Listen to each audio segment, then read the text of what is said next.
Hello mga sir, meron tayo ditong stator ng Aerox version 1, pero ito pareho lang naman to ng Aerox version 2 and NMAX version 2. Mga sir, naka-ceramic junction box na to, pero tingnan natin Jade, oh. Open natin, kapapalit lang nito kanina eh, pinaiwan ng customer kasi sabi ko, gusto ko i-vlog para ito yung tutorial nyo, paano mag-convert ng stator na short wire papuntang long wire. Okay, kita nyo po ba? Tingnan nyo po yung socket. Socket. Socket. Kung ang kulay nito is tanso, ang kulay nito is bullshit. So, mga sir, ang gagawin natin, tatanggalin natin to. Gagamit tayo ng product ni Power Loop. Open muna natin. This one is, nabili ko sa online, 988 pesos lang. Ito yung laman niya. Okay, ito ay 3 foot or 3 feet in length.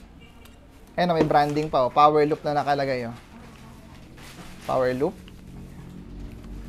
Para ma-convert natin tong stator na to na maikli, gagawin natin siyang direct to ECU. This one is pwedeng gamitin sa Aerox version 1, direct to ECU na to. Aerox version 2, direct to ECU na rin. Pag NMAX version 2, pwede na rin po siya direct to ECU na rin. Sakto lang po yung 3 feet na length. Okay, tara, step by step. Anong mga kailangan, Sir Mel? Siyempre, kailangan nyo ng plies or wire stripper. Kailangan nyo rin po ng crimping tool. Pag wala naman po kayong crimping tool, pwede naman pong panghinang or diskarte nyo kung paano nyo pagdidikitin tong dalawang wire na to. Ito po yung proper, ito yung execution ng Speed Up Garage. Sir Mel, ito po yung execution natin. So, ang gagawin ko muna, putulin ko na to. Okay. Ito pa. Then, this one. Okay. Ayan ang kitang-kita, Jade. Ito yung sunog sa taas. Naputol na nga yung wire nito eh. Bakit ka mo, sir, naputol yung wire? Bakit nag-iinit yung wire? Unang reason na naisip ko is yung way kasi ng pag-crimp nyo rito, yung pagkakadiin nyo sa wire. Kung gagamit kayo ng ceramic junction box, as much as possible, ihinang nyo na yung wire dun sa terminal para mas matibay. And at the same time, itong ceramic junction box, lagyan nyo rin siya ng balot kasi pinapasok po siya ng tubig. Tingnan mo dito, Jade, oh, nag-color green na siya. May corrosion na siya. Diyan naputol yung wire kanina, kaya yung Aerox version 1 kanina ay hindi po umaandar. Okay? So, convert na natin. Okay, balatan natin ng kapraso. Yan. Yan, good enough na yan. Ito rin.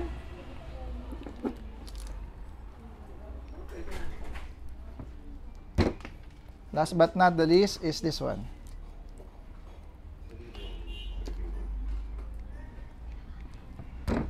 Ayan. So, nabalatan na natin to.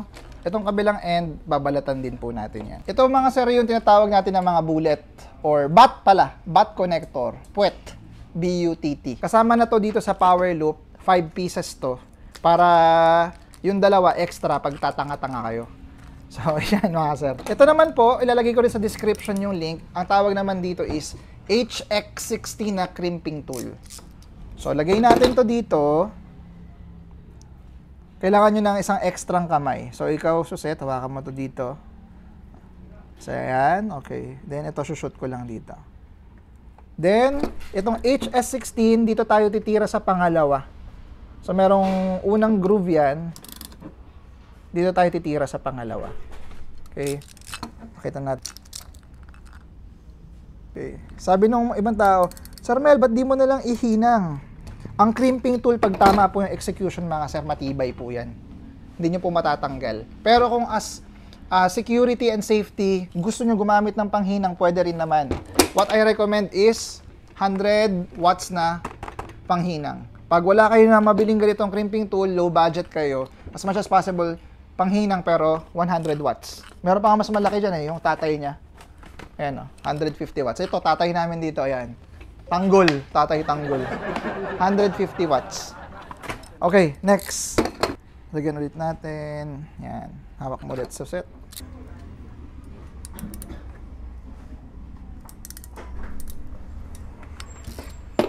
Then, last but not the least is this one. Okay.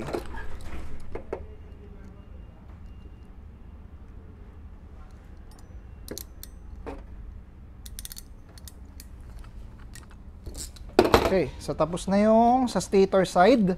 Dito naman tayo sa power loop side. Meron tong color coding mga sir, lalagay ko na lang dito. Yan po yung pagkakamatch ng stator side na color sa long wire or power loop na color. Ito po siya, sundin nyo lang. So, green sa red-yellow. Green sa red-yellow. So, shoot ulit natin yan. Again, kailangan nyo ng assistant. Yan.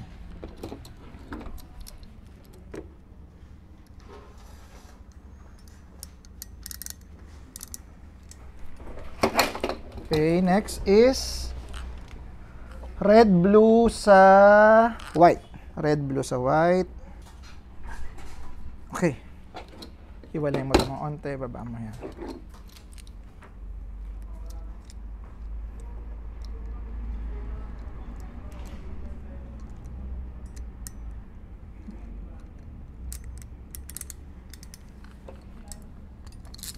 Bakit, Sir Mel, nire-recommend mo yung paggamit ng long wire?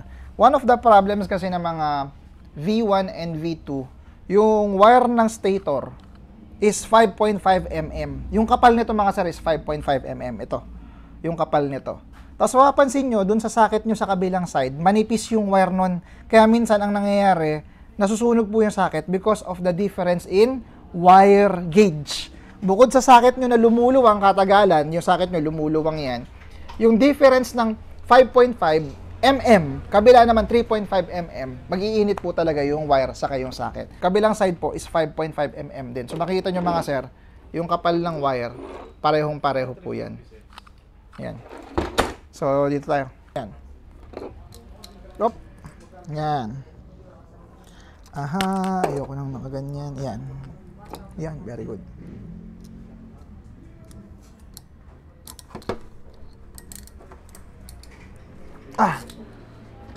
So, ito mga sir, yung ating conversion ng long wire. Kanina, di ba, hanggang dito lang to, Jade? O, yan, ang haba na mga sir. Sir Mel, ang tatanong is, gamit kayo electrical tape, shrinkable tube, bahala po kayo kung paano nyo po isa-separate yan. Pero, advice ko lang po, dapat makapal po yung insulation nito. Hindi po pwedeng manipis lang. Hindi pwedeng isang balot lang ng electrical tape kasi nagva-vibrate to, nag-iinit, kailangan makapal po yung insulation niya. So, tapos, as much as possible, wag nyo po siyang pagsasamahin. Kunyari, na electrical tape ng ganyan. Okay. Ang gagawin nyo, ididikit nyo isang ganyan. Wag. So, ang style is, electrical tape nyo to, electrical tape nyo to, electrical tape nyo to. Tapos, hayaan nyo lang siya nakaspread out ng ganyan. Para kahit magkiskisan sila, may makapal na insulation mga sir. At, ayun. Ano pa ba yung mga additional advice? Pag pinasok nyo to sa ECU, suset ko naman ako ECU, na kahit anong ECU ng NMAX Aerox. Ang maganda kasi dito, ang ganda nung ano natin socket na ginamit natin, parehong-pareho ng Yamaha. Okay. Pag pinasok nyo yan, huwag kayong makampante ng ganun ha. Dapat meron tong tunog Yun. Yan yung nangyayari sa mga gawa ng iba kung bakit nasusunog yung kanilang ECU. Ulitin ko napasok nyo. Okay naman, di ba? Okay naman. Ulitin ko. Dapat tumutunog po siya ng ganun. Ito. Tamang-tama may pinapakita sa akin yung asawa ko. Bakit daw nasusunog yung socket ng long wire nila? Hindi ito ang power loop hindi ito yung power loop na ginagamit. Ibang brand po ito. So nasusunog po yung socket. One of the reason is dahil doon. Hindi nyo po kasi diniinan. Dapat isagad mo. Yan. So, ano pa ba? Again, power loop is 988 pesos. Sir, kung meron akong nakalimutan, comment nyo dyan below. Meron pang pala isa. Stator. Sir Mel, bakit mo kino-convert? Diba? Hindi naman gawa ni Yamaha yan Okay, meron akong tuturo sa inyo. Ito, Yamaha. Sealed. No, sealed. Pang Aerox V2, Aerox version 1, and Aerox version 2. Sealed Ay, short wire to, short wire. Ito yung sinasabi ko sa inyo, nasusunog oh. Short. May mga stocks po kasi ako ng stator dito sa shop eh. Di naman kasi ginawa ni Yamahang Longwire yan eh. May papakita ko sa inyo. Educate ko rin kayo ha, na meron pong ginawa si Yamaha. Check mo so, Jade, yung part number. Ito po, from Yamaha factory, this one is already Longwire. Okay? Then, pakita natin yung atin. Yan.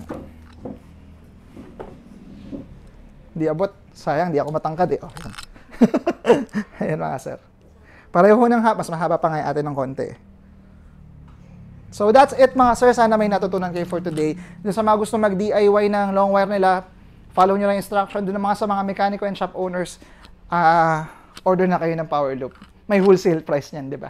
Minimum na 10. Check nyo na lang dyan sa comment section. Yes sir.